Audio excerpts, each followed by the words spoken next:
The first official painted portrait of King Charles III was unveiled at Buckingham Palace in May, and it sent tongues wagging. So, the Loop team sat down with 4 local artists at the National Gallery of Jamaica to get their views on the vibrant painting. We also delved into the current temperature of the island's art scene and its place on the global stage. My name is Chanel Davis. I'm a final year painting major at the Edna Manley College. Philip Thomas, visual artist and lecturer at the Edna Manley College. Shadeen Fetra, visual artist. Shahid Cole, practicing sculptor, doing the business of art. What do you think about Red. Confusing. Different. Contemporary. First glance at the artwork, the color is very vivid. It is very strong, and we can say that the red can be, pardon me, we can say that the red can be related to, you know, the presence that he definitely holds in society.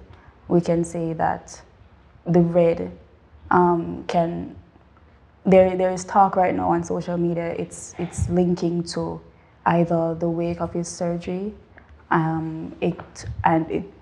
They're also saying that it is referencing the.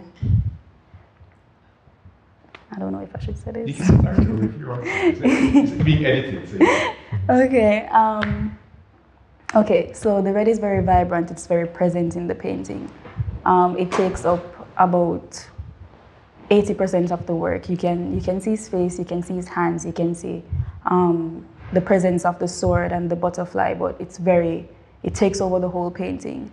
Red is a very passionate color. It can be induced to love, it can be induced to war, and it is very, very vibrant. So you can't see anything else but that red, to be honest, at first glance. I mean, that is the difference when you're observing the work and its contents. Your thoughts, Philip? Yeah. You said confusing. Well, I said confusing because I'm thinking about it historically as well. And some of the points that was raised earlier, I think is also very valid in the sense that you're struck by the color first, right? And the reason I use the term confusing is because the ways in which historically people have gone about producing portraits of state portraits, there's a particular kind of standard that people have, and the artists seem to have deviated from that standard totally. And in that sense, I think he's, in his attempt to break away from the tradition, I think has done something confusing. But confusing isn't necessarily a negative word in how I'm using it.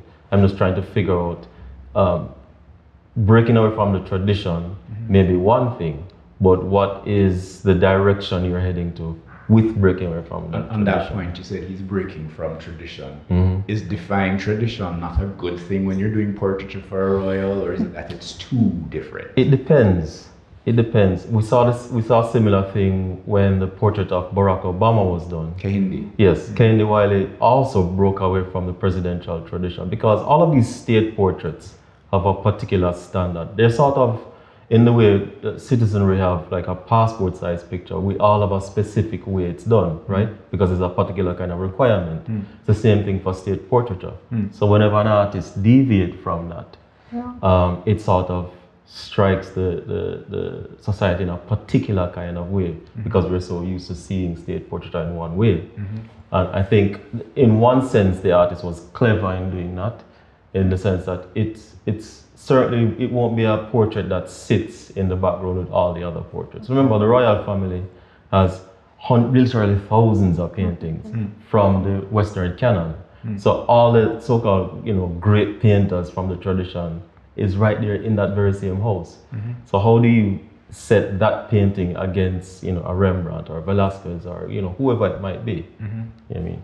And so I think that's why the artist went with, one, the color, in terms of breaking that kind of tradition, but also the entire format of the painting is vastly different from traditional painting methods. Right, Shadeen, you said different. when you say different, how different is it for you? Well, I mean, I think it's different because it's not something that you generally see as artists do as a portrait. So I use the word different because it is different. To elaborate on what Philip said, I think in a space, it obviously would stand out because it wouldn't be the normal portrait that you see, especially in that space. So that is why I use the word different. And it's also different because the artists focus on the face and the hands of the sitter, which is also important because, I mean, you know, sometimes the position of the hands or the gesture of your hands are also symbolic as the expressions in your face. So I feel like it's different because you not only put the body like in the background, kind of smudge it, but then at the same time still kind of making it clear that you can still see the body, but focusing mostly on the face and the hands. You can clearly see the what are those called? The things on your the regalia. Yeah, or the Medals medals and and such. So you can still see that because I would assume that is also symbolic as well. So you know, still paying tribute to, but making it kind of fade out. So I feel like it's different in the sense where focusing on the things that are important, the facial features as well as the gesture of the hands, but then having everything else in the background, but you still clearly can see it. So I'd say different in that regard. So. And you said contemporary. How contemporary for you in terms of your take on the contemporary element of it? I think the gate is already open. Art has traveled a far way. We have been investigating, researching, and coming up with new ideas to how to do art and how to express art. And art has changed over the millennia in how it is received aesthetically. I think the artist is between a rock and a hard place, in between the formalities or the formal qualities of art, and then actually also working with contemporary ideas of not doing the art itself and what art is. I think he bridged both areas or both forms by ensuring that you can see the face clearly. I think it was rendered professionally. You can see that it is the royal, king, and as I said, the hands and the face was done. Now, in regards to how the other areas of the painting was done, the figure ground experience, you realize that he merged the figure and the ground to some respect, which is a contemporary way of painting, not allowing the figure to stand out, which would probably be regarded as common or boring or familiar. But I think he played around with that contemporary style. Okay, the flooding of the canvas with red is coming from the Welsh Guard uniform, which he probably allowed to spread along the entire painting, pushing the whole the form, out of the picture and putting the king in his place, which is to show the expression on his face, the contemplative look on his face. I said what he's holding in his hand. I think he did a beautiful job, I believe, in bridging both the contemporary and the expected formal qualities together in one painting, in trying to please everybody, I guess, because as artists, we really sometimes are backed up against a wall, who to please at the end of the day. Would you say he pleased everybody? Because there's a divide. Some people quite like the contemporary elements of it, and some people like aghast and like, what the hell is this? I think that what will make the artist and the artwork stand out, that controversy that is being played out right now, for the mere fact that we're here right now talking about this painting, I think it is very successful in that way, of bringing it to bringing a conversation. I think as artists, we're trying to get that conversation, about our work. If it was just a painting that you saw at one glance, oh, it's pretty, it's nice, let's move on. Yes, I mean, and no lasting memories there, it would be a very unsuccessful piece, even though he might have showed off his skills in painting portraiture. So we need to look at that. All right, sticking with you, if you were tasked with doing the portrait, how would you have done it? I think I would be between that same place that he is, between a rock and a hard place. I know what is expected, what is considered art now, because art is influenced by the society. And there's a few key persons in every age that is the gatekeepers for art, and they will tell you what art is and what art is not. And for now, if it doesn't come with some level, of conceptual idea, or it is not being abstracted in some way, many persons may see that this person is not a fine artist, okay, or he's not as learned as those contemporary artists are. So I would definitely try to bridge both gaps as well, including showing off that, yeah, I can paint portraiture and I can capture his likeness, but also I would try my best to satisfy those critiques that will say that, he's just a pretty painter and he's, he doesn't really know anything about But speak to me about art, the history, and approach style. specifically that you would take. I mean, he did the blood red look. How would you execute it if you were doing that? The color is not the color, although it is important. Not specifically the color. Yeah, interested in how you would. Although the color is important, yeah. how artists treat the figure on the ground, okay, is really what speaks to if it is contemporary or not. Okay, which is a figure which is, does he stand out in contrast to the background? Okay, or how he treats, or how I would treat the figure. I would definitely, apply some abstraction probably to the figure itself in regards to creating depth in the painting and so forth. I mean, I am still in the process of towing that line, but just like this artist, I mean, red would probably not be my go-to color, but who the king is, as a person, I would probably, my normal procedure in doing portraiture is to read, to watch, to look at all media, to get up the personality and the spirit of the person, okay, and that would come out into how I render the work itself. So if the king is a person that is drawn to this type of works, okay, and he's not really into those formal ways of doing the art, then I would probably lean it towards his taste. Okay, because remember, it's his painting. Right. Okay, though I'm trying to satisfy the public. But it's two things. I work both as a commercial artist and I work as a fine artist based on my customers. Okay. All right. Sorry to cut you. Shadeen, you said red.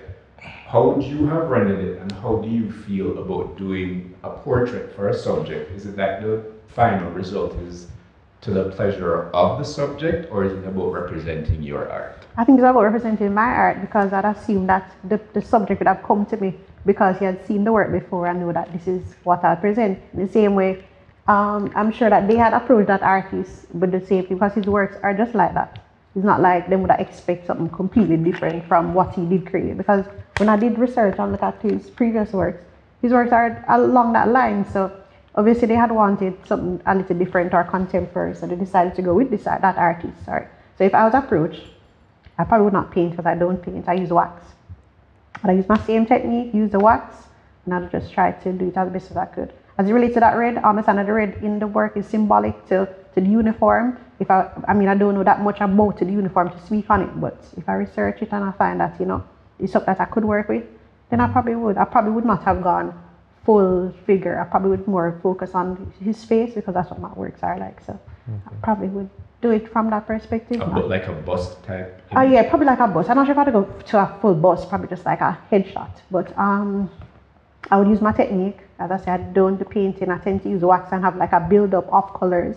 So I guess from that, it also creates a sort of abstraction of sorts. I mean, you still have to see the face clearly, but In the background is going to be a little abstract, or I'm not gonna say distorted, but a little abstract, even a little movement.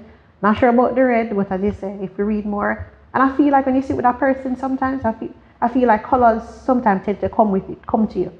You probably don't have to be like, I think green would look good against Philip's color. You don't necessarily have to be that. It's just that sometimes you get a vibe or a feeling from that person. You say, I probably could use blue, because colors are symbolic. It could be that the blue is the person have a calming spirit, and I can say, I feel so calm with that person, so I put them in, the energy from that person. But I'll definitely just stick to my regular art. But the thing is that you see, public commission work is for the public. It's not just for the sitter, but it's also for the public. Okay, I think as artists we have to keep in mind that we're creating art that would stand and represent a country.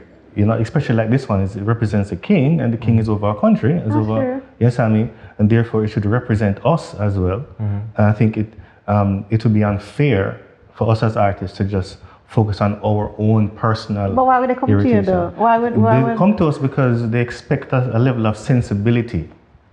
Yes, I mean, with great talent or ability comes a great responsibility.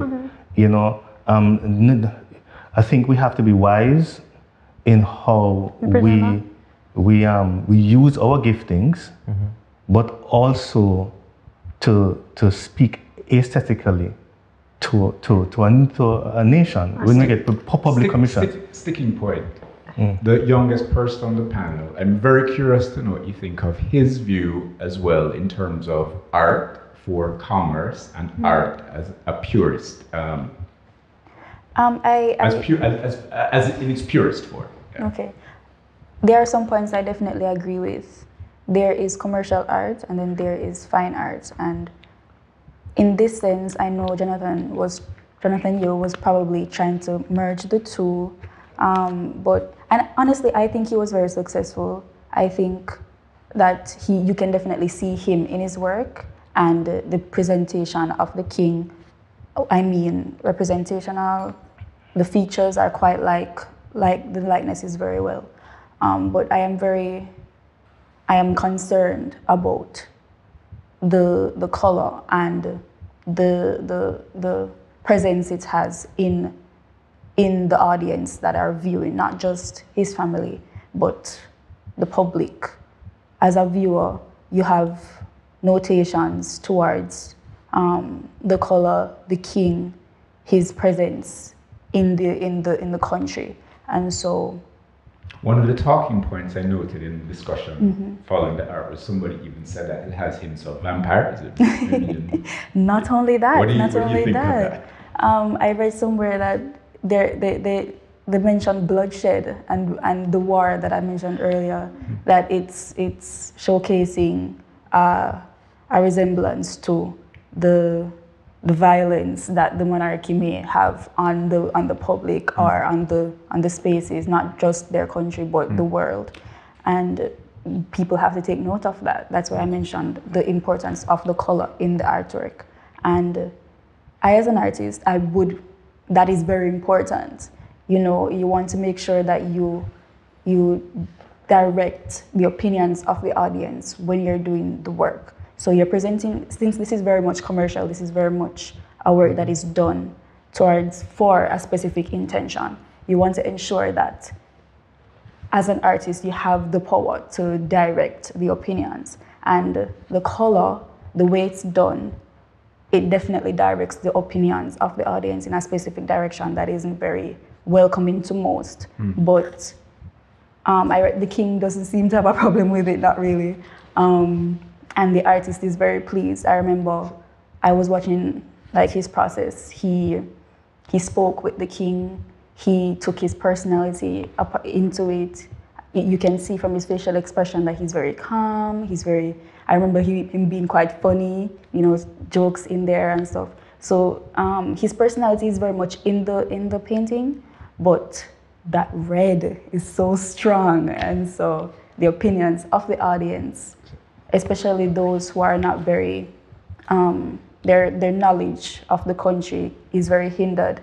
They're just going to say that, oh, it's very, bloodshed and war and, Philip, as a visual artist, how do you feel about what Chanel is saying in terms of, the bridge between commerce and art, and this talk about red? Like, is it that art is meant to be the conduit of the artist, or are you trying to please the public? What are you doing as an artist? What's your take on art as an artist? I think how the panel is structured, you have two artists that engage more in both public and private art, right? Because you do a lot of murals as well. I mean, Shani does a lot of public art as well. For us, I think we do a lot more private work, even though I have done commissions before, and I'm sure you've done as well. So, but there's a difference between when you make art for the public and for public consumption, and that's different. And the aesthetic is different. The considerations are different. There's several other things that go into play, and so there's always the age-old debate of who owns the work, right? And there have been several cases. One person that comes to mind is the Rockefeller painting done by Diego. And at the time, there was, of course, an issue between the communists and the capitalists. And of course, on the painting, Diego painted Lenin, which is an affront to the American state. And so, of course, the argument then came up, well, I commission you to do this work, but then these are my views, and you should have known what my views were based on, my track record as an artist. A similar thing is happening in the public space when it comes to the monarchy. Even in England, there's a sentiment of anti-monarchy, of drive, not just across the Caribbean or across Africa or wherever else the empire spread, but in England itself, there's an idea that we should sort of end this antiquated thing. And so the artists, in capturing the public sentiment, may not only capture the people that are pro-monarch, but also anti-monarch, if we're going to care about the public in general, right? And so you have to know.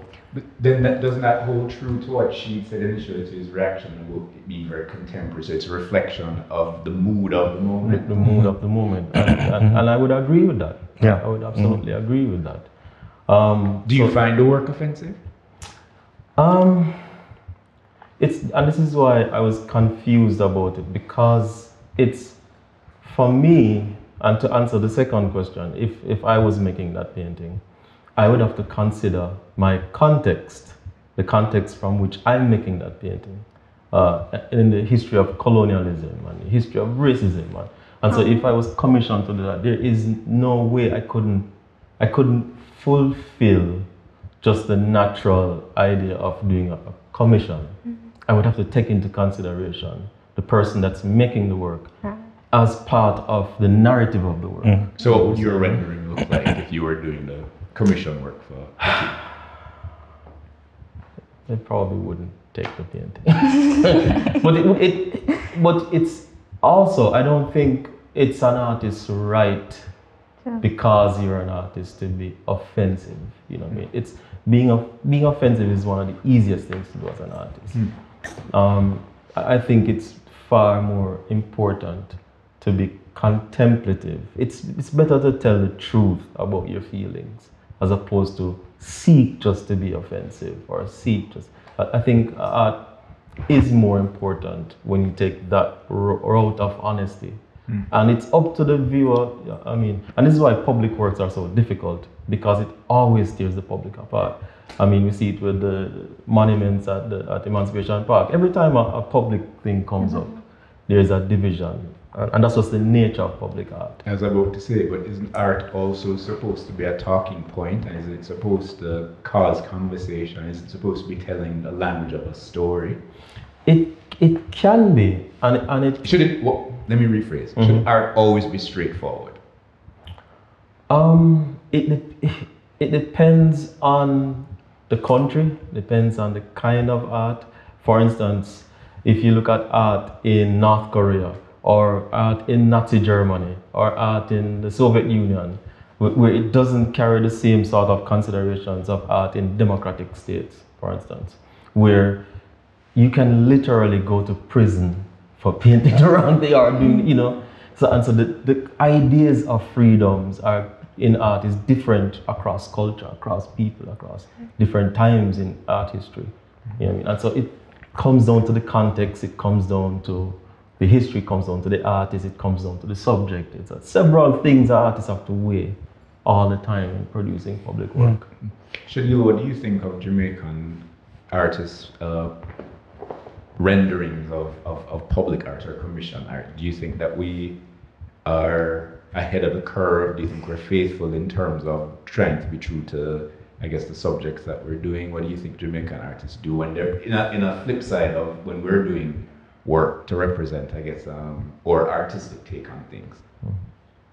Because you've done murals and they're current murals and things like that. How do you think? No, I don't do murals. Oh, I'm sorry. No. Sorry, commission work. No, I don't do murals. As people say, it's very rare that I do works that are commissioned. I do, but it's very rare. So as Philip was explaining, which I get, where I don't usually take the public's opinion into consideration. I don't know if that's on way, but I don't say I wonder what they're going to think.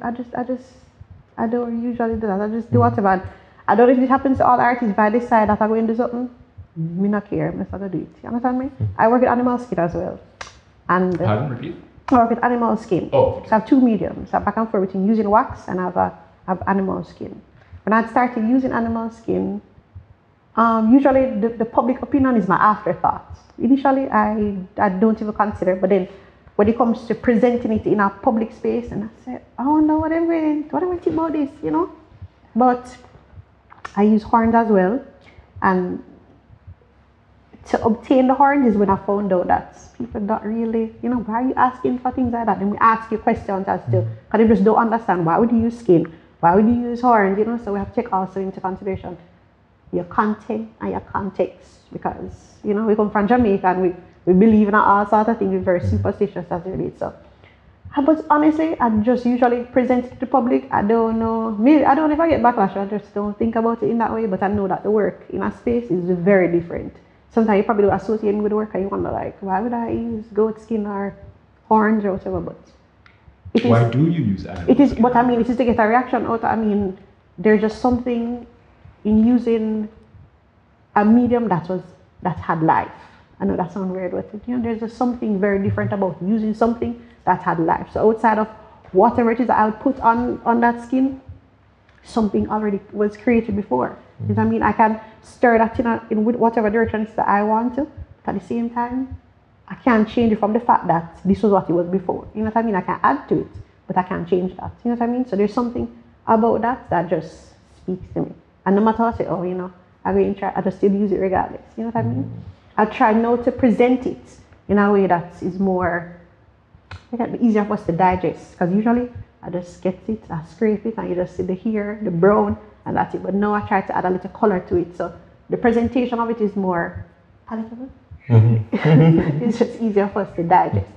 So that's when he was saying that, I just don't really think about, I should consider it public opinion because, but I feel like you should stay true to yourself and present that. Yeah, sometimes what happens with private art is that the public will invade. That happens sometimes. For instance, here's a good example. After 9/11 in New York City, I remember a professor of mine, Eric Fischel, was complaining that the mayor at the time, who was Giuliani, shut down his entire exhibition. Why? Because he did sculptures of, one of the main sculptures was of a falling woman. And he's made this work before 9/11, you know. But it's suspended from the ceiling. It just looks like a woman falling. And he shut down it. And so there were right across the United States of America, you know, they were policing imagery that associated with anything like that. And so for you, imagine if somebody from the animal rights organization came in to see a solo show from your work, then so there's an invasion now, and so now you have to contend with this thing that you never even intended. I thought of that, but I just think of it as a waste. It's not like I'm going You know, go kill an animal or take it. It's not like it's just waste. But I read about that to them saying that if you're not for something, then why will you use it as well? Well, Shagil, you use animal waste and she uses recyclables in this process. So, Shagil, what do you think about that line between using something of, I don't want to say a carcass, I don't know if that's the correct thing to say, but you know, she uses a certain kind of medium which you kind of traffic in a different way. So do you feel that, I mean, there's use for her space in terms of animal skin, or what do you think about that in comparison to your process in using recyclables? It comes down to her feelings on animals. And how she, for instance, if she's a vegan. Are you vegan? You know, Are you vegan, Chief? No, I'm not. Oh. I'm not. But it would be contradictory for me to be using that material, and I don't agree with killing animals that way. You know. So that's paradoxical. You know, why would you do that? You know, but I think if she has no problem with the fact that animals do have to die for us to eat, okay, and I'm using this as waste to create art from it, I think there's nothing wrong with that for me personally. For me, using waste is a number of reasons. Is that I just want to play a part in utilizing and giving life to a material that was once used before. I think it's something similar to what you were saying. That there's no waste, there is just raw materials. And if you're creative enough, you can keep a material in the loop as long as forever. You know? So the rebirthing process is somewhat similar. Yes. So, and to actually to create beauty from something that is seen as ugly, you know, and, you know, demonized, you know, create something angelic out of it, everybody can appreciate.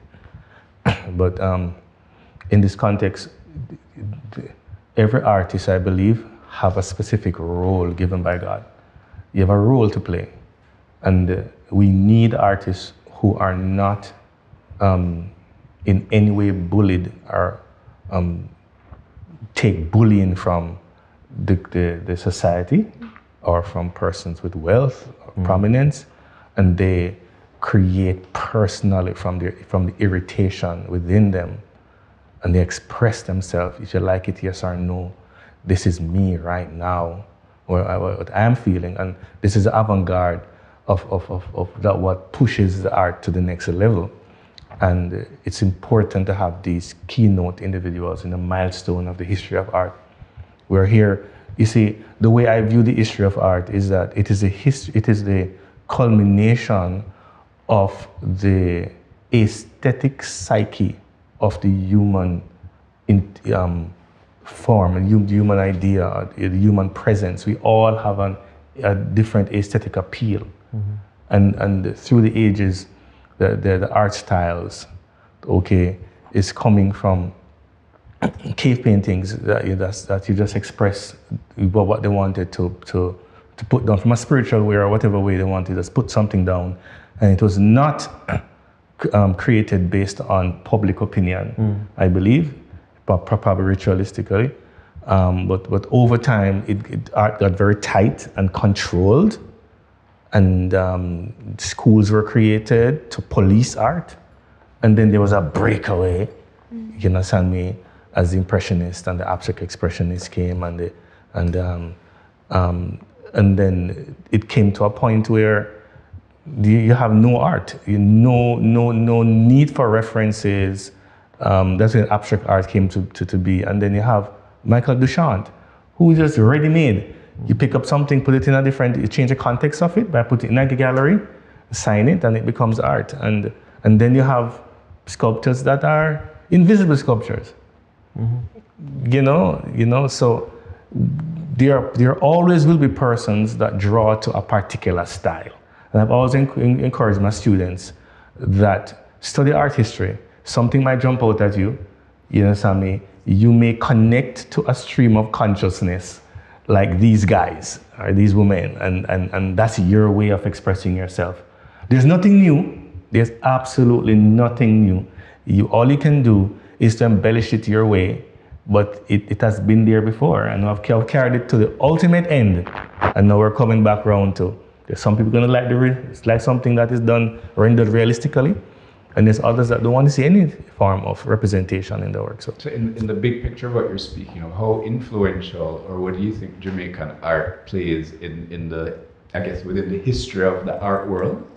How influential or how important do you think Jamaican art is or has been for you? I think talking about two issues right here. Jamaicans as a whole and how they view art, and how art is viewed internationally, although Jamaican art is viewed internationally. Is it, which of the questions is it? You can answer both. I think as Jamaicans we're illiterate. Most of Jamaicans are visually illiterate as it relates to the journey of art through the ages and what we see art to be. I think the majority of Jamaicans just recognize somebody who draws as an artist, if you can draw well. And so you're a good artist, man, you're a good man, in contrast to somebody who probably like Jackson Pollock who splashes paint and says, oh, that can't be art, that's stupid, you're stupid. I think we need more education on that. And I'm speaking from spending 15 years as an art teacher, that sometimes we have failed our students in giving them a full understanding and appreciation of art as a whole. So you will get now, social media is so hot right now, with everybody want to make a comment, but yes, they don't really know what art is, how art is perceived. And it's still a tricky thing, what is art at the end of the day? It's still a big concept. Answer that question. That's a big question, but for me personally, because we all have to own it for ourselves, for us to call ourselves artists. Yes, I mean. But for me, it's changing the context of something that already exists. Okay, so I have to touch it and apply my own intelligence and feelings and spirit to that thing. So I'm embodying that thing with my spirit. You understand? That's in spirit, that's inspiration. That's what it is, being in spirit. So I am putting life into something, my life into that thing. Okay, and that same vibration within the work connects with other people. They appreciate it based on what I've put into it. So even before you even teach somebody what is good art or bad art, whatever you put into that thing makes a connection with a few other individuals or the majority of individuals. Okay, and if you don't get it right away, they might get it later on. Shania, what is art for you? Oh, art for me has always been a documentation process, whether it's thinking Jamaican's portrait art or commercial art. It's always been a documentation. And for me, whether it's private or commercial, it's still very documentation. So for me privately, it's about documenting the body, the mind, interactions between people. And for commercial art, it's documenting people who have made an impact on society. So for all the murals I've painted, where I paint Usain Bolt, I've painted the great musicians, I've painted all these great people. They are a documentation with the intention of introducing these people in a different way to society. And I would say that about my personal work as well. It's introducing an audience to either myself or the people closest to me. So that is art to me. Right, so you're a student at Edna. I was asking earlier about Jamaican art. In terms of what has influenced you as an artist, did you find that within the Jamaican space, or did you look, I guess, to the greats or outside of Jamaica? What do you... That's an interesting question, because to me, art has always been an internal process. And I'll link it to externals for references or for inspiration, sure, but it's always been internal. I have been inspired by artists such as Barrington Watson. I can't stop looking at that painting right there. Just because of, as I mentioned, the interaction, the way he uses paint, the colors, the vibrancy, the shadows. It's no, I can talk about the formalisms all day, but it's just Jamaican art, whether it's made for a tourist or whether it's made for our people, it can stand on its own, I believe. And you can see Jamaica in every single Jamaican art, I believe. So I don't know, I'm very much inspired by Jamaican art, but I also seek inspiration from art, worldly artists. Right, we're speaking earlier prior to this sit down. You said you wanted to pursue your masters abroad. Is that deliberate to give, I guess, a different feel of your art? Why is it important for you to? It's important to make Jamaica known in a different environment. That and to also draw in information. I mentioned art being very informative. So when I, as a Jamaican, put myself in a different space, I can inform and I can learn. So I can come back to Jamaica to also inform and learn. Is that your intention, or do you wish to pursue your art in residence? Are you desirous of returning home after school? What do you want to do? Yeah, definitely. It is my intention. I do intend to come back and teach while I'm working. I'd love to teach as well. Why is that important for you? Because art is so important to me. I've been blessed with such a gift, and I've worked hard, and I'd like to install it in young minds and other people to grow and love and to see the beauty in the most unconventional things. So I find it very important to spread this kind of information, to spread this interest to other people. And he mentioned most people don't know certain things about art, whether it's the formalisms, whether it's the history. People don't know. And I think it's our responsibility as artists, as Jamaican artists, to install that information to our people. So it is my intention to come back and teach. So Philip, as an educator, and this is a final year student, I know that you're closely aligned with Edna Manley. What is your, if you could just shed some light in terms of what the next generation, and just being in that educational space, are you encouraged by what you're seeing in the classroom and interaction with students? How do you feel about what Chanel just said? Yes, the thing is, when I graduated from the Edna Manley College, it was a very, very different time than it is now. When was this? 2003. Okay. I graduated. And then I went off to do a master's, and it was as fulfilling as you imagine it's going to be. I think you don't have to necessarily do a master's per se, but it does give you a certain kind of understanding.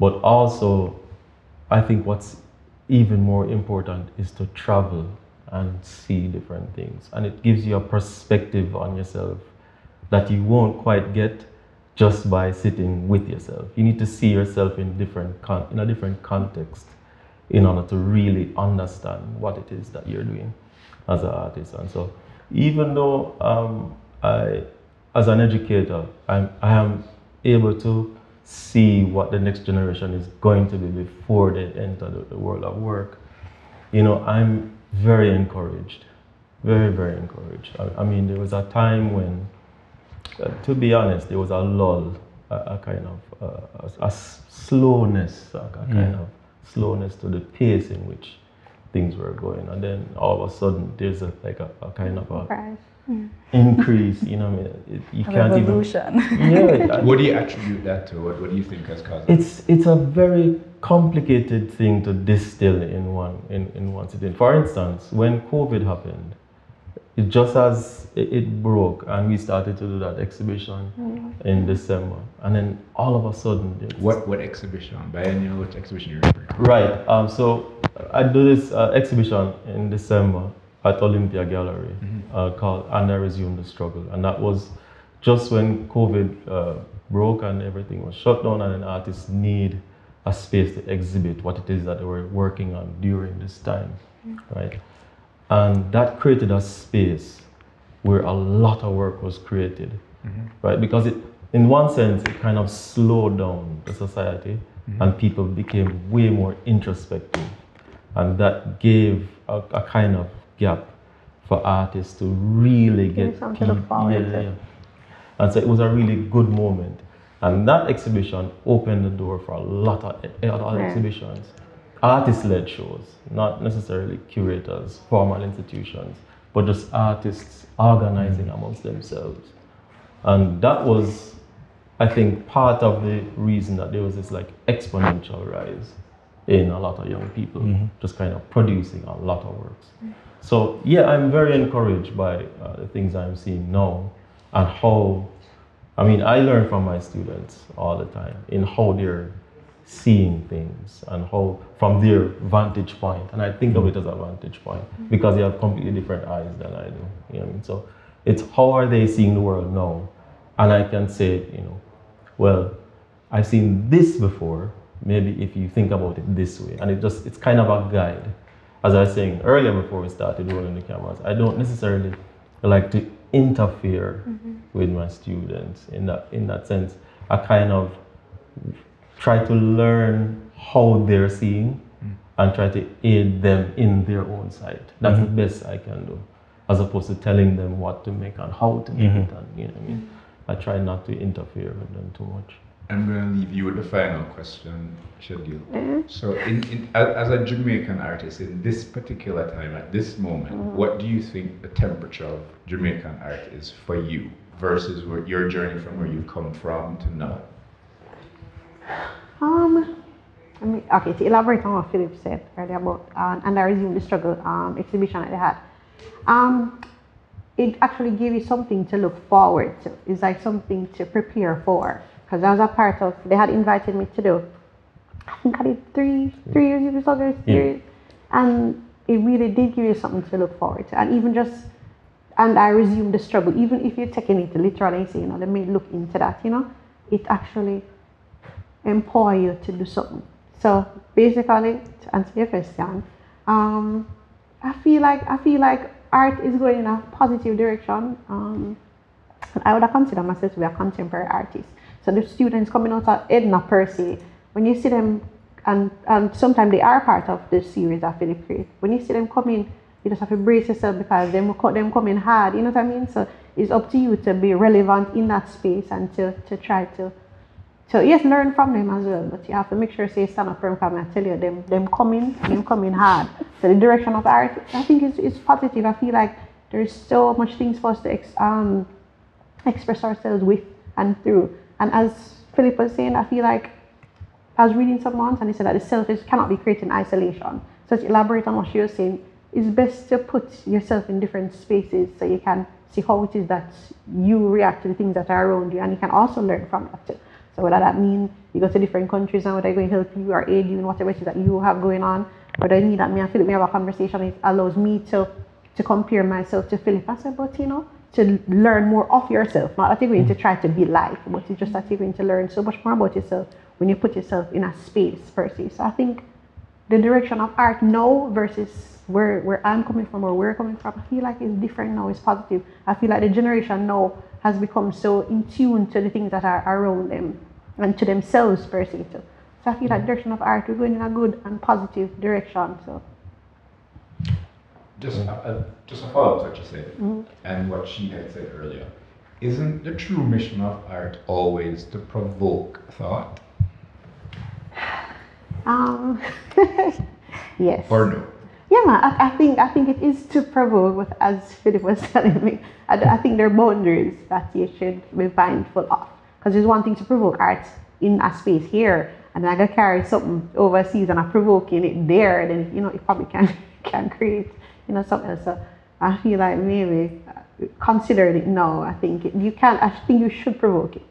But provoke is the word, and I think because you use that word, we're seeing it in that way. But it's. I'll probably use the word agitate. Agitate might be a good word. But what it does, But is provocative a bad word? It's not a bad word. But again, it depends. Remember, words has context, social context in different generations. Yes, I mean, so what provocative was, 10 years ago may not be how the public view the word provocative, but it has always been a sensitivity of, irritation, or irritating a new thought, new idea, vision, what else where else can we go, Well, for to take it right back to where we started, isn't Jonathan Yeo being provocative? Yes, I think that's what I'm saying. For me, I think if he achieved this purpose, if he's supposed to create a public stir, and the public stir has been has been done quite effectively.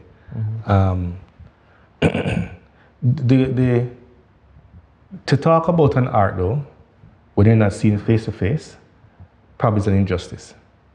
Yeah. When a person see my work through the newspaper, and they comment based on the newspaper, but they didn't stand in front of it to look at it, they have been robbed of something.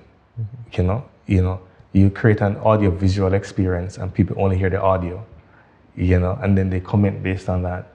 I think that's not fair to the creator of the work, So for me, we should encourage the public. For instance, a public art should be viewed by the public.